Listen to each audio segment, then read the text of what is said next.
Hi, everyone. Thanks for coming back to this show. I call it Growth Factor so we can grow together. And today we have John Murillo.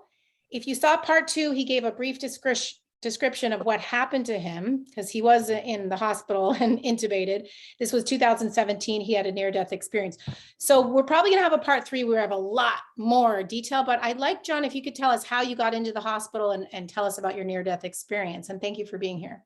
Yeah, absolutely. So yeah, in 2017, or before 2017, I was in active addiction, and I was in this endless cycle of just doing drugs and whatnot. And although that I did not overdose, just the the infections, if you will, caused me to have we'll just say walking pneumonia. So when I went into the hospital, as I said, I was drenched in sweat. My symptoms mirrored what COVID patients go through right now. Difficulty breathing. Like I said, it was almost like I was having a heart attack. So as soon as I walked into the ER, I was triaged back. They strapped me up to an EKG, thought I was having a heart attack. Last thing I remember, honestly, the really last thing that I remember is doing a urine test for my white blood cell count, and then boom, I was out. So here's my near-death experience, and I'll get into more detail in part 3. But as far as my near-death experience, how this pertains, so all of a sudden I'm in Bayonne, New Jersey. And it was a bright blue day, about 2 o'clock in the afternoon, and I'm with my mother. My mom's a director of nursing, and we walk into this building. Now, the outside of the building has a facade of the Macy's in New York City in Herald Square. I'm not sure if that you have ever been there, but for your listeners that haven't, it's the architecture is early 20th century. We're talking about wooden escalators. That's how old this building was. So when I walked into this building, again, it was very old architecture. There was turquoise walls. Walking back, there was a guy that was standing behind a podium. He looked like he was at Best Buy. He was a black guy. He was about 5'7". Behind him, there was a old CRT TV, the old like 80s, 90s TVs, not the flat screens, the old heavy ones. Playing on that was a video of some people working at a hospital, or at least where I was, going from room to room, handing gifts to kids. That's what I looked. I walked past him, and my mom and I walked past him. My mom sat me down in the middle of a room, and she says, "Okay, Johnny, I need you to sit here. What I'm going to do is I need to go work. Just hang out here and I'll come back to you." So as I sat down. Can I ask you something real quick? Is this real or this is your death experience? This is my near-death experience. Oh my gosh. Okay. Yeah, this is my near-death experience. So she sits me down, and I said, okay. So she walks away, and as I'm sitting down, I'm looking straight. I'm looking straight. As I'm looking straight, there was like an orange wall. On the orange wall were 9 TVs. There were a total of 9 TVs, 3 on the top, 3 in the middle, 3 in the bottom. There were about 50 inches on the TVs. It almost looked like a game show. Like people, it almost looked like you were watching like The Price is Right, but people were sitting. But what they were, you saw like a microphone, but people on computers. And I didn't understand what was going on. And I was hearing like almost like a low EDM, like electronic music. And I don't listen to that sort of music. I'm from North Jersey, of course. So I'm listening to 90s hip hop, East Coast hip hop, that sort of music. So I didn't really understand what was going on. All I know is I wasn't catching a good vibe. I didn't understand. I was starting to feel the energy, and I got very, very nervous. To the left of me, there was a woman that was sitting. She was about 5'7", long brown hair, about 130, 35 pounds. And, I kind of looked at her, and I go, do you know what's going on here? She says to me, no, you see that thing over there? And I look to the right of those TVs. It almost looked like on the wall, there was a camera.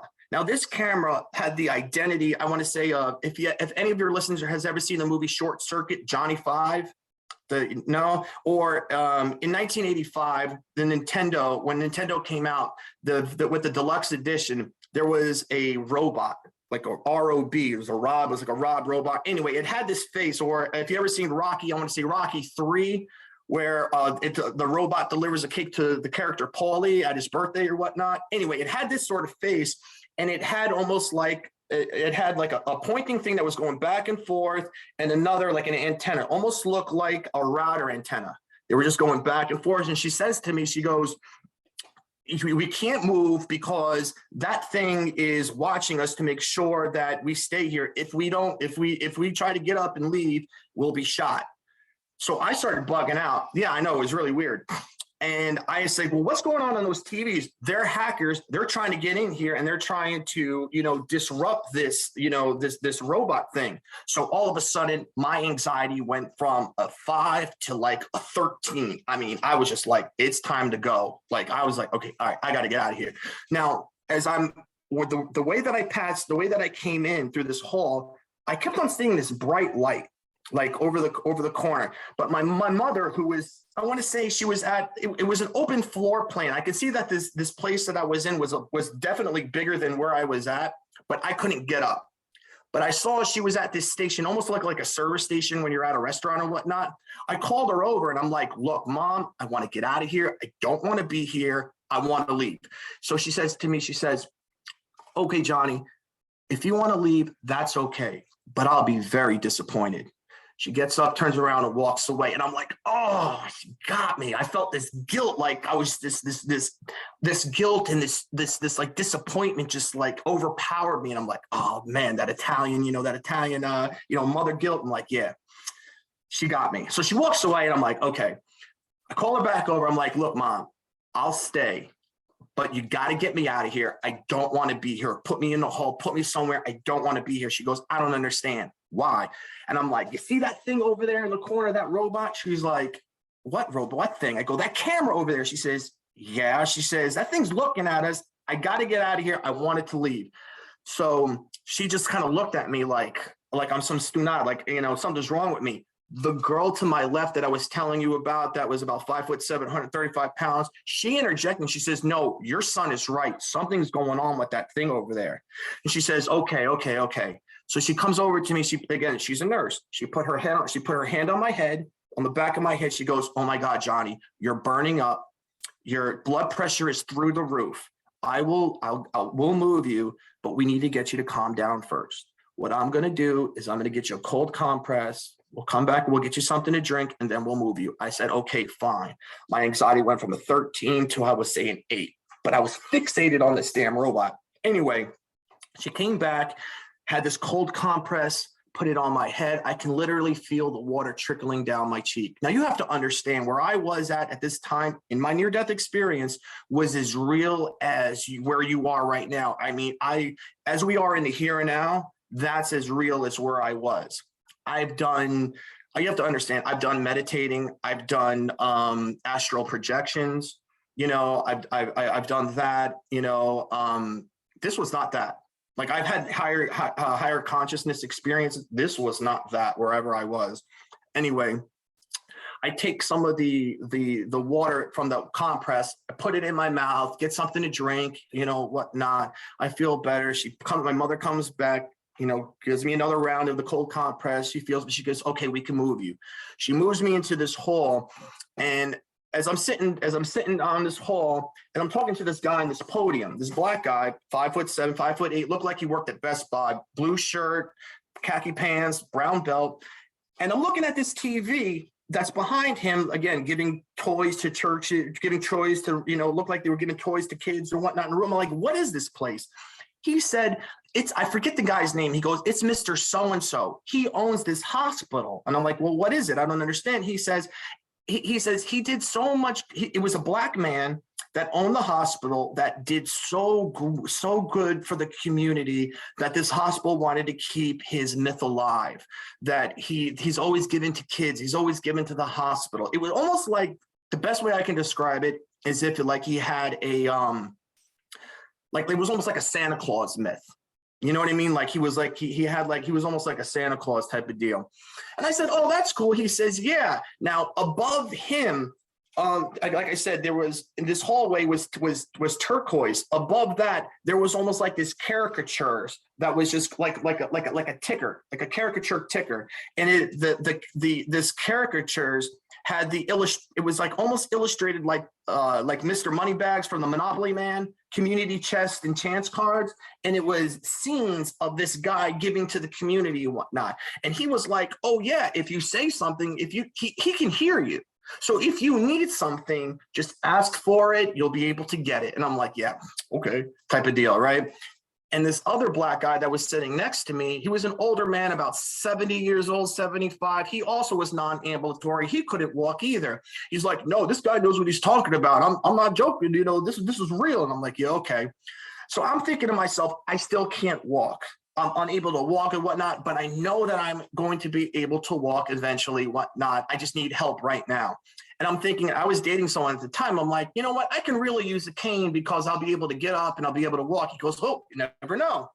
Literally 5 minutes later, a cane drops down. It was a black cane with a white it was a black cane. And at the end at the bottom was almost like, was completely white. It was weird. I don't know.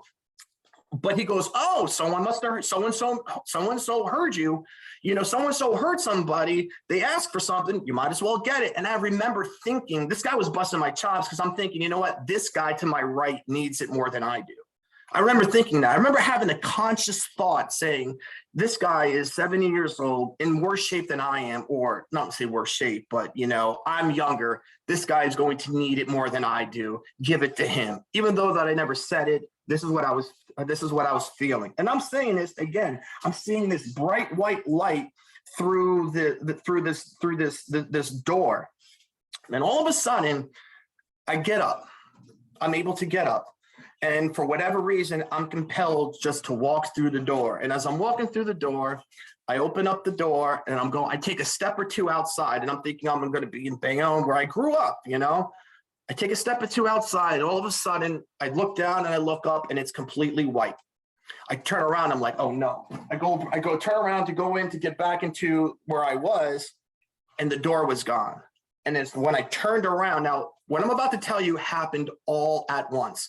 I turned around and then there was this, I want to say 8 to 9 foot tall, blonde hair, blue-eyed being that was in front of me.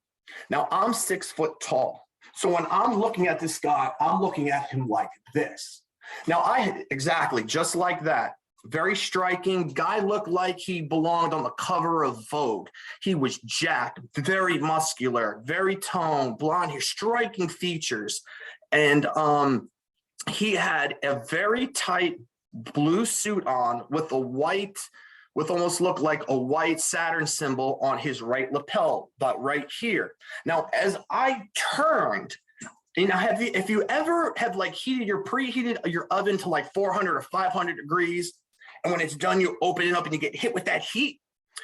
It was like that. And so when I turned around, I got hit like that, but it wasn't heat. It was intoxicating feelings of love, peace, acceptance, understanding. Like I was drunk with just peace. I don't know how to explain it. Like, I don't know how to I've never experienced these sort of feelings before. And after talking about this recently, people say like on comments and stuff that they get on social media, they're like, if I ever saw like an 8 to 9 foot tall guy in front of me, I'd freak out. Wasn't like that. It was like, in fact, I didn't even think of that. When I got hit, I was just like, oh my God, I am at peace. I felt love like I've never felt before. And I hear in my head, you need to go back. You need to go home. Like, no, what did he say? He said, I hear in my head, he says, you can't, he says, you need to go back. You can't stay. You need to go back. And I told him, that's me being intubated. And I said, I don't want to go back. I want to go home. So I knew that wherever I was in the here and now, where I am right now, it's not where I'm supposed to be. Wherever I was with this guy, that's my home or whatnot. He never told me where he was from. He never gave me his name. All I know is that he's in my own head. I hear, you need to go, you need to go back. I'm like, I don't want to go back. I want to go home. And then he just gives me this look like a parent with a small child, like, dude, silly rabbit, and he puts his right hand out on my left shoulder and boom, I'm out of my coma. completely out, and at this point, when I wake up, yeah, I was intubated, now I'm in the here and now. I'm looking around the room. I'm starting to, look for the sign where it says, hello, today your nurse is this, it's this day. The doctors are coming by. They're like, do you know what today is? Do you know who the president is? And now I couldn't talk. I'm trying, I'm able to, they're looking at my eyes. Now, mind you, in part one, as I explained, that they told my parents that I told my family I had a 90% mortality rate. And if I did happen to make it, my cognitive functions would be basically nothing. I'd be like a vegetable or something like that. So when they were asking me questions, I was able to answer things like if you make the p sound, like a p sound, or like a h sound, like a h sound. That's all I was able to enunciate because I didn't have a speaking box, because I had a tracheotomy. Exactly. I was intubated. So they were using my eyes. They were asking me questions, and I'm trying to find like a clock, trying to find answers, trying to communicate. And I couldn't move because of all the paralytics. Apparently what they told me was when I first went into the ER, now I didn't know this until after I woke up, they tried to intubate me. I grabbed two of the nurses by their throats, threw them off of me. They had to have a whole team of doctors hold me. Yeah, they had to have a whole team of doctors hold me down, and in order to intubate me, and then they put me out. So that's why I couldn't move. I was literally just I was in bad shape. But anyway, when I finally was able to get me a speaking box, and I was able to finally say small words like, do you know, can you nod yes, look up and down look up and down for, for yes, right to left for no. Do you know where you are? I said, yeah. Do you know what day it is? And I'm looking around for that, hello, your nurse, today your nurse is blah, blah, blah, blah. Do you know what president it is? I'm like, yeah, because it's 2017. Answer all these questions. But anyway, I finally started to process as the days went on, I started to process what I went through. And I started to okay, I know that whatever I went through, my near-death experience, I know it wasn't real, but the experience was real as hell. Wherever I was, all I know is that I wanted to go back. All I can tell you is I was suffering my entire life. I was a depressed mess. I had anxiety through the roof. I lived at work. I didn't care for work-life balance. I thought all I was to do is to be a good guy. You go to work, you be a good employee, put in, 8 to 10, 12-hour days if need be, do what you got to do, best for the company. It is what it is, and I was just suffering. It was just I was surviving. I wasn't living. When I came out of this near-death experience, and after all this whole thing, I started to appreciate life more. I started to be able to connect with people more. I started to research and understand what an empath is. Started to understand why am I connecting with people? Why am I able to feel their energy? It's when I go into a room, with a meeting of people, I can tell, who's upset, who's real anxious, who's happy. I could pick that out instantaneously. People who I've known for years, my ex-girlfriend at the time, or my girlfriend at the time, even family members who I've known all my life, I'm able to determine if they're lying to me or not, not all of a sudden lie detectors, but for example, if their speech cadence goes off, their tone goes off, if they're listening to a certain sort of music all the time and all of a sudden they switch up, I can tell something's going on in their life. And not necessarily I get really inquisitive, but I start asking, hey, what's going on? I noticed, anyways, it started piquing my interest, and yeah, it changed my life. Changed my life. I got to tell you that. Yeah. Since you sound like such an empath, if people want to contact you, and I'll mention my email as well, can they email you to talk or share their experience, or they just feel compelled? And I'll put it in the description. If you just press the arrow, I'll put John's information there. Yeah. Yeah, you can. I have a Gmail address. It's TIPtoeMURILLO@gmail.com, TIPtoeMURILLO@gmail.com. Yeah, email me. All I know is that I'm here for a reason. I had no idea what it was. All I knew is that I'm here for a purpose. Now I finally figured out after a while, after all these years, why I'm here. I'm supposed to connect with people like yourself to reach your audience members, people that are struggling, or people that have anxiety, or people who have lost a loved one. All I can tell you is this: don't fear. Do not fear. I'm telling you, we're spiritual beings having a human experience. We're going to see our loved ones again without a shadow of a doubt. Do not fear death. I've been there. I'm telling you, it's not scary. It's not scary at all. It is the most relaxing. It's beyond, it's 10 times beyond relaxing and loving. Whatever that you can think of, the best feeling that you've had, multiply it by at least 10 to the 10th power. I can't, there's not words to describe it. It's just amazing. But I want to keep asking you questions. I also want to give my email. It's growthfactor.org@gmail.com, because my channel is called Growth Factor because it's about growing together. And as I said in part 1 with John, he mentioned anxiety. I had anxiety through the roof too. Waking up was very difficult. Like, why am I waking up? I really enjoyed my bed. I felt doom. Part of it is nutritional. So I do give nutrition tips because I realized there was something wrong in my diaphragm where I felt this fear, like being on a roller coaster. And I went to hypnotherapy school for a year. So I use hypnotherapy, I use nutrition tips, relaxation, and just being a good listener, like it sounds like John is. So I'll put my email, I'll put John's email in the description, but I do have more questions for you, John. Maybe who you were before, why do you think you came to, because I'm looking for people, there are people right now listening that probably lost a loved one to drugs or alcohol. There are people who lost a loved one who they're wondering if they're going to send them messages. There are people dealing with anxiety and doom. So who were you? What led you up to that? And then anything else you want to share? Sure. I was abused as a child, and which led to my drug use. You know, I was trying to numb the pain.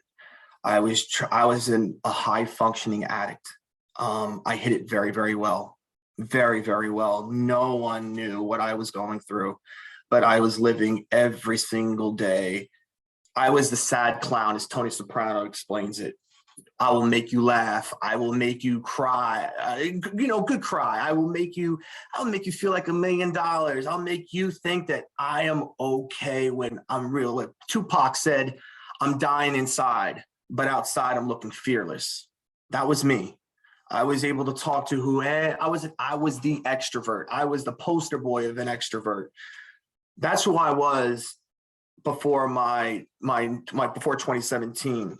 After my near-death experience, after this coma thing, after this whole, I'm more of an introvert now. I enjoy my solitude, my alone time. I forget about living at work. I like to put if I have to put, OT in, yeah, I'll put OT in, but I'm not going to compromise my time. I value it. I try to connect with people more. I say, hello, how are you? And I really mean it. You never know who you're going to touch, who you're going to reach. You never know what people are going through. And people didn't know what I was going through. You could be in, Walmart or Publix or wherever, and just a simple hi, are you okay? What's going on? Or just a BS in the middle when you're paying for something, just connecting with people on a more real, more humanistic level. I know that we're constantly on our phones, we're effectively droids, just enamored with social media, on the computer, enamored with their jobs. We forget to connect with people. We forget what it's like.